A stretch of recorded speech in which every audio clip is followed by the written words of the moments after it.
The play in our relationship. My wife of 26 years and I never ever used dating websites in our dating days. They did not really exist in 1990 to 92. Last fall, however, dating sites became an issue. When I was typing the word bad luck into a Google search on the family computer, a cookie link to the dating site Dating popped up. At first, I thought it was some sort of website spam, but I went ahead and clicked on the cookie in Safari. It went straight to the dating website, to an account profile page, which was created in 2010. The profile info page included my wife's first name, maiden name, initial, age, hometown, password reset option, and the enabled option to meet new friends. The dating site template was in Spanish language, as my wife is from South America. I converted the site language to the English option, so I could better understand it. All basic info was correct, age, city of location, etc. The option to meet new friends was activated in the settings. And there was a password that I eventually figured out. There were no archived messages or open chats, and the last email message from dating was sent in 2012. But I subsequently discovered 10 old mail emails from 2010 to 2012 on AOL that dating had sent her from that time period. I clicked the emails and each one opened a message from a potential male suitor in the account page of dating. These dating emails were from interested men who made their various romantic pitches, and these responses were relayed by dating through email. Interested parties then click on if they want more contact. There was nothing that indicated these messages had been responded to, but the emails were previously opened, based on AOL sent and open time logs for each email. Frankly, I was shocked by this dating site discovery from nearly 10 years in the past. It was right in that time period of our biggest intimacy gap in the marriage. Little bonding, wife hypercritical of me, not much intimacy. She had joined a gym, joined a craft group, and Zumba dancing class, as well as working full-time and working for her PhD. Not much alone time then with an ADHD child. Things improved by 2014 after I insisted on a discussion about the lack of bonding, which had become once a month. Back to 2018, I then found email references to 2 other dating sites, also created in 2010, by typing the words dating site into her email search. First, I found an email that referenced Tagged.com, which also is a dating site. My wife admitted that she joined Tagged. She said that she joined Tagged to message her old boss Linda, who had an account, and had asked my wife to join her for texting sessions. My wife had not worked for Linda for 5 years. I also discovered a 2012 email from a Hispanic woman, who was my wife's friend. She wanted wife to become a friend on the dating site. No evidence she ever did. So here was this info about 3 dating sites that I never knew nor was told about, until I discovered them. I asked my wife why would a married person need a dating site account to text with friends. At first she said perhaps the dating account was a fraud. Maybe it was a hacked, bogus account that was gleaned from Facebook info. However, I pointed out the account had a real password that was one of her password options she used for web accounts. She then looked at the dating page that I found and said that it showed no real dating activity, or message chats being responded to by her, just the AOL emails that opened to the previously mentioned men intro chats. There also was no photo of my wife. Wife later offered an unsolicited, second explanation of the dating account. She said she must have set up the account to message her friends in South America because texting is free from dating, but only if you respond to an introduction request. I asked her why she did not use her Facebook account to text her overseas friends for free or just email. She did not have an answer at first, but later said she could not remember even setting it up. This is a woman who never forgets anything said to me or by me ever. She also said she never noticed the dating contact emails from dating to her AOL, even though they were found in the old mail folder, not new mail. After a 2-hour discussion about the dating sites, she said she deleted her dating account. Then my wife opened the Tagged.com profile page with a recovery password that she created. There were a bunch of messages, but she deleted them before I could read them. Said they were nothing. I asked why her married boss, Linda, would be on that dating site, and why would she invite you to join this site. My wife said she did not know, but she did not recall using it either, because of wife's penchant for omitting things. Example, an Oct. 2017 Facebook photo and video post of her and a divorced guy from her gym whose name she said she did not know, making it up during a dinner at their joint birthday celebration. I was told prior about the dinner plans, but not invited, but she omitted telling me about the photos, video that were taken by a female gym mate who had set up the dinner. This person took the photos, posted them to her FB site, and then sent a photo link to my wife's iMessage. I had asked my wife about the dinner, but she never mentioned the posted pic. These discoveries, and not being very close during the 2009 to 2013 time period, have stuck in my crawl. Was there something going on? Any thoughts? It certainly bugs me that I discovered these sites. I said to her that, for whatever reason she created the dating site accounts, I did not believe that she did not know they were dating sites. It is all there in front of you. You have to put in your info to activate it. She maintains, I did not know it was a dating site, and I don't remember using it. Am I making a big deal out of this? I should clarify that I never went into the tagged account when I first discovered she had it. I confronted her. She did not remember the password. She opened it with a password recovery. I briefly saw the page, saw her delete several text conversations before I could read them. She said she deleted the account, but actually it was still there. I found out later. I changed the password and got in. The account was still there. There were no texts, and it was true that her old boss Linda was listed as a friend on Tagged. Don't know what they were doing there. My wife and I had attended Linda's wedding a few years before. I did find on her old Android phone from that period, 2011 to 2013, a few stray chat group messages whose phone numbers were not known to me, but they included Linda's number. One inbound message, but I don't know if it was to my wife or someone else in the group. The person who asked why I was not invited to the gym buddy birthday dinner. My wife told me about it, and I suggested I go along. But my wife said the woman friend was uncomfortable with me going since it would be like a double date, and the woman was not comfortable with that. My wife told me she had to honor her friend's wish. According to my wife, the guy was her friend's friend first, and the friend liked him as a friend, but not as a boyfriend. Thus, as explained to me, my attendance at the dinner would make it seem like a double date and be awkward. But whatever, when I asked my wife what the guy's name was, she said not know his name, maybe Mike or Rick, and don't ask me again. That is when I started to question more, and she then told me I was crazy and needed to see a therapist. She said she was offended about my questions. I eventually got the name and more from her. The guy lives 1 mile from us. I discovered the dinner photos and short video on her friend's Facebook page. My wife on one side of the table, the guy on the other. They were laughing and talking, but my wife never told me the pictures existed. I asked why. She said she thought she looked ugly, and thus they became unimportant.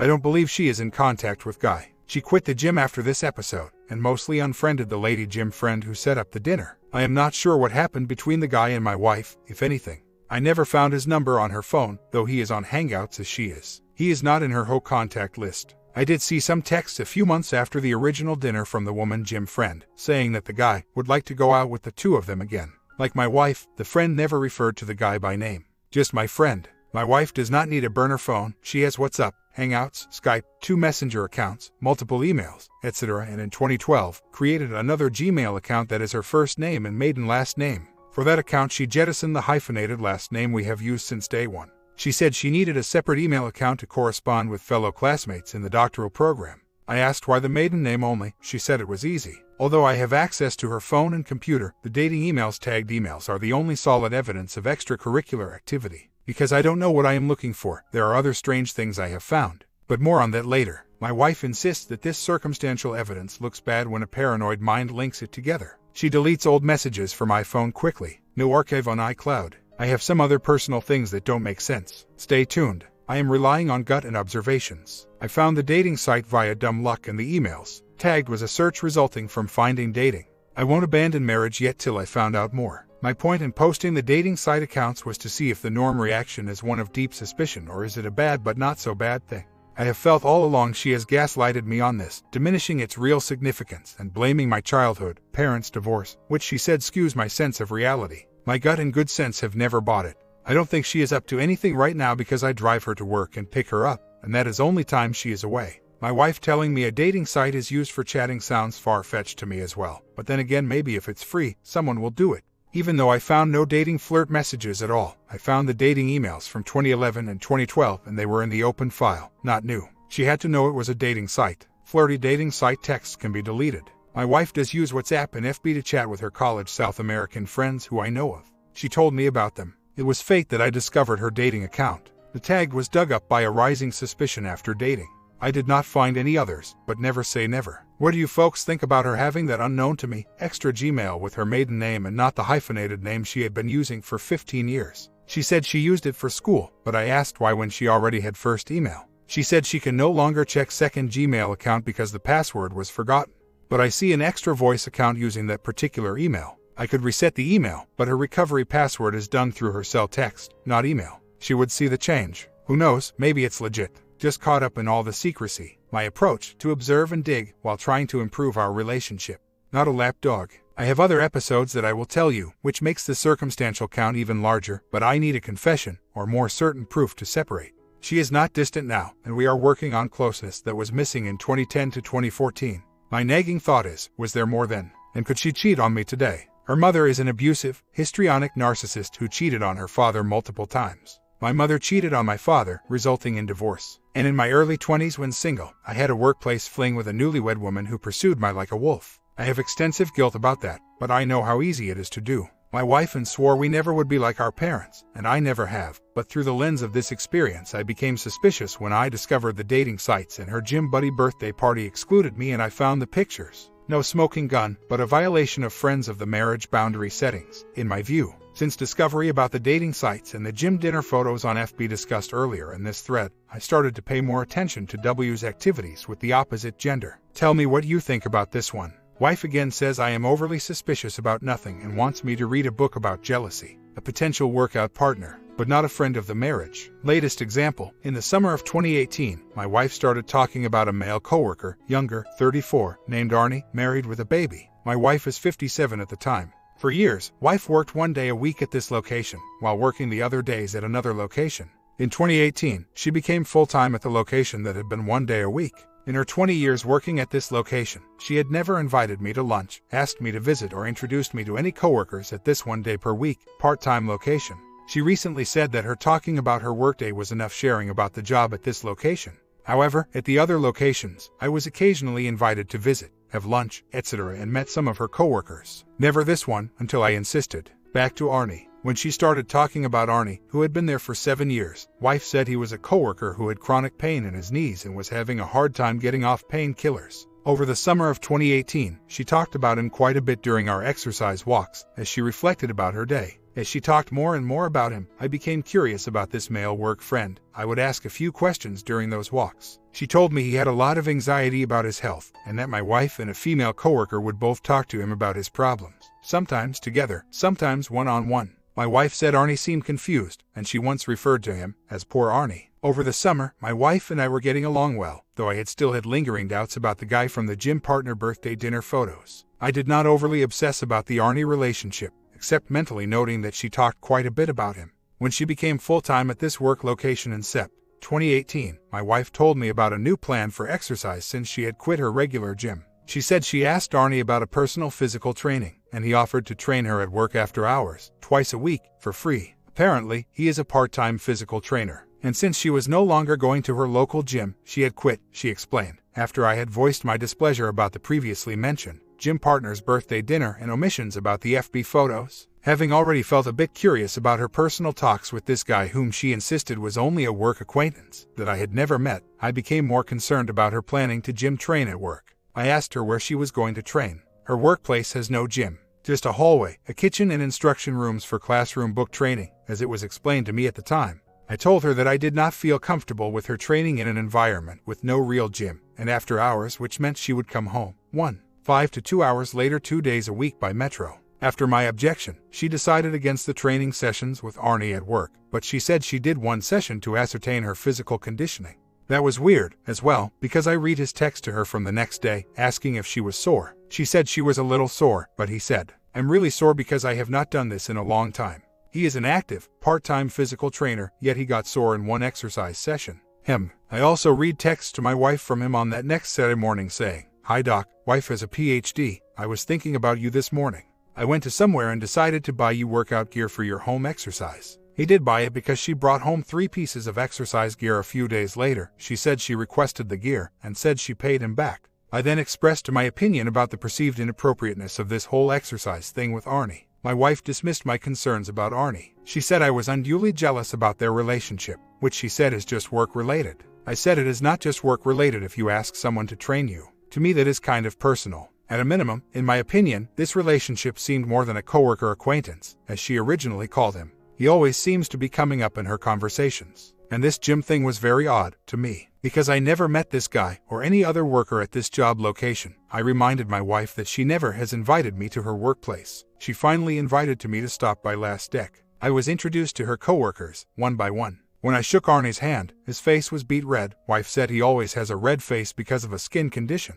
How does she know that? Another curious thing, she once asked me whether I wanted a key finder like Arnie had. I am always looking for my keys. What was weird was it looked like she already had been looking on Amazon before she even told me about the potential key finder. It was in her search list. Maybe she bought it for him on Amazon. I never received one. Recently, my wife's office coworker, Nancy, who my wife says also talks to Arnie about his problems, called my wife in our car during vacation. Nancy said Arnie had called her and was quite upset over the recent passing of his brother. Understandable. Arnie had called Nancy in some despair, and Nancy decided to call my wife about it, asking my wife what Andy should do since he is so upset about the brother. I am driving, so I hear the entire conversation. My wife tells Nancy that she should tell Arnie to talk to his wife about his mental state. After the call, I asked her, "Are you sure not better friends than what you tell me? Why are they calling you about this if he is just a work acquaintance? Where is his family? Where is his wife in all this?" To put my mind at ease about this male, non-friend of the marriage who wants to have private, physical training lessons with and regularly confides in my wife, I suggested we meet up with him sometime for happy hour with him and his wife.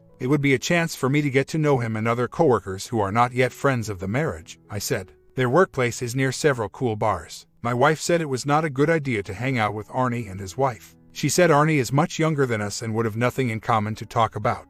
They would be bored with us, wife said. I responded that you would work out with him, but not socialize. She did not answer that question. She merely said she set boundaries to not socialize with people from work, except for working lunches. The work boundary thing might make sense if she had not planned to be trained by him after hours, in my view. If you work out with a person, you can certainly have a beer with him. However, that younger demographic excuse is totally flimsy to me. She and I have lots of young friends. We are good friends with a recently married 25-year-old woman and 28-year-old hubby that we do regular dinners, happy hours, cookouts, etc. I am 60, wife now 58.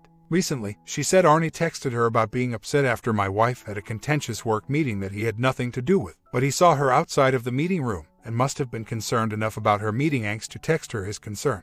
They work in the same place but have different positions. She said there is nothing going on, but she admits he is always complimenting her. Last week, she showed me a best wishes card from her training students and coworkers. Most coworkers praised her work skills, commitment, etc. Arnie wrote on the note, "I think you are amazing." My wife theorizes that Arnie sees her as kind of a mother figure, and he seems to admire her vast career path and knowledge but happens to tell my wife about personal stuff and personally compliments her. I told her I suspect he has feelings for her. In my opinion, at a minimum, I think the relationship crosses a boundary. I told her he might have a crush on you. Do you have any feelings for him? She said no, and said I was crazy. She said she did not think he had any personal interest in her, except for professional admiration. And even if it was true that he was in love with me, what can I do about it? I told her that whatever relationship she has with Arnie, he is not a friend of our marriage. I don't know him. She said that she does not buy into the notion that every opposite gender work acquaintance has to be a friend of the marriage. I told her I believe that opposite gender relationships with individual spouses should be friends of the marriage, if the OSR is more personal. I even showed her Shirley Glass' book Not Just Friends. She said that book does not pertain to her. As usual, she calls me paranoid. Update: I have been running VAR in her car to hear if she has current phone conversations with anyone else, such as Arnie. So far, just my phone calls to and from me and her mother. She knows I look at the phone bills. I don't think she would call on regular line. Maybe Google Voice, Messenger or Hangouts, where the phone call is routed through data. But I never have heard any calls from the car. Remember, she knows I am suspect. Likely she uses text for communications. Arnie texts to her from work are now deleted. She tells me sometimes he texts her. She mentioned a text where he complimented her, a text about concern he had about her being upset after her work meeting. He asked me how I was doing, she said. But those texts are no longer in her phone. Wife maintains that the married and on a dating site scenario discovery is still nothing since she thought dating was a good way to text, for free. Her best friend in Peru, back in 2010, and she maintains there is no proof of any contact from the sites. She still insists that she did not remember activating the account.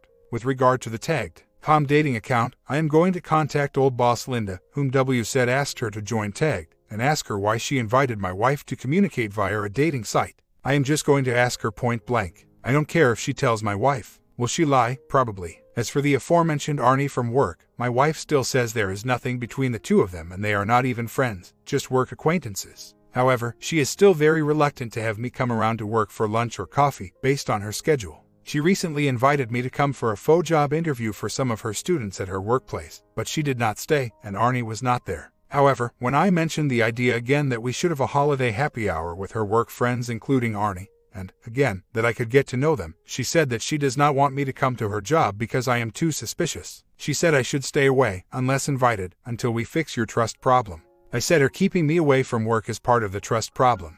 After all, she has worked there for 19 years, part-time for 18, but never invited me there for lunch or anything until I insisted last year. I still remember Arnie turning 2 shades of red when I shook his hand at that first greet and meet. And of course, Arnie is still an issue because her mentioning him so much during the summer of 2018, texts that went beyond work. Several compliment texts and the texts of concern about my wife's mood via text, and her talking to him about his physical problems. And of course, her plan to have him train her at the workplace building that has no gym twice a week, after work, for free. Last but least, here is a tidbit I forgot to mention in earlier posts. In 2012, during our lack of intimacy and her intense, unrelenting criticism of my contribution to housework, raising our son, etc., I had a heart-to-heart discussion with W about the nearly zero physical life we were having at the time. She told me that with her busy work schedule, raising an ADHD kid, going to doctorate school, and me not helping enough around the house, partially true, she did not feel like sleeping together. And she said menopause was also grinding down her libido, and I was pressuring her too much. This was like the second time, in the 2 years of a slowing romance mode, that I had ever asked what's up with our dwindling physical life. She responded that if you need a good time, I give you permission to go out and sleep with someone else. I said what?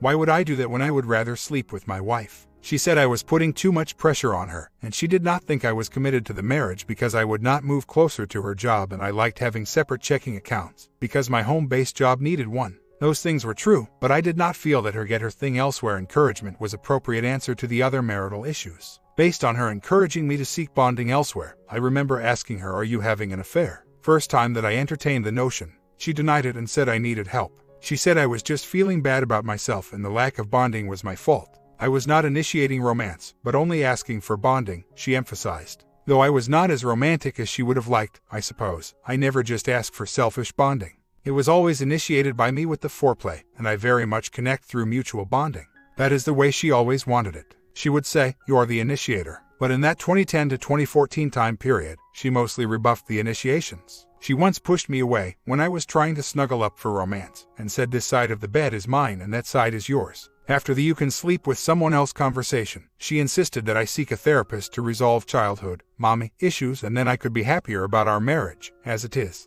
That is usually her antidote to issue resolution. Send me to the shrink. In summary, dear friends, even with all this circumstantial evidence and strong gut instinct that she is not telling the whole story about what she did the last 10 years or so, I will not blow up the marriage without solid proof. Although we are up and down, I maintain a patience and have ramped up my private, investigatory pursuits. She has dug her this my truth trench and insists the circumstantial evidence episodes that I question did happen, but my interpretations are not correct. But she said she cannot prove her story, and I just have to trust and believe her. She said she pledged fidelity in 1992 and I never have cheated. She said there has never been any other man but me. My gut refuses to acquiesce to her story only. Too many funny angles to her behavior. But I know, and my therapist concurs, yes, I did see one in 2018, that affairs are hardly ever admitted, unless there is solid proof. Therapist believed early on that my wife was not having an affair with the guy from the gym. That is all I had. But the therapist found it odd that W did not know the divorced gym guy's name or that she did not tell me about the FB photos of him and her.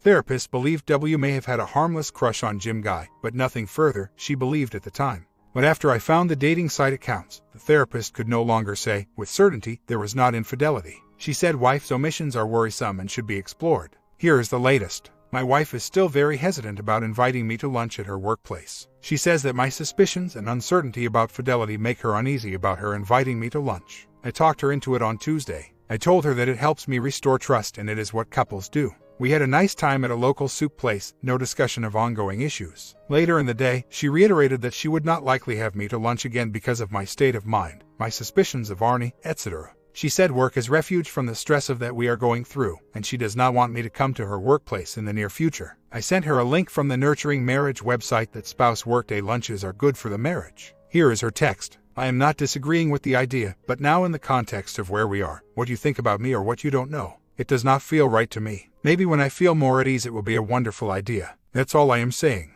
Peace be with you. In my opinion, even if we have issues, the lunch for a couple should be a good thing. I would not never tell my wife to stay away if she wanted to have lunch, even if we are having an argument or other issue. Am I wrong? My comment, the risk-reward of continuing to have this person as your spouse is a lot like having a grizzly bear as a pet. There are people who want to do that, but if you do, you're going to spend your whole time working hard so they don't eat you. You are probably going to get bit once or twice. You may not get bite, but you could upend in the hospital. Thing is, that is up to you if you want a life like that, always trying to avoid being bit for the privilege of saying you have a grizzly as your pet.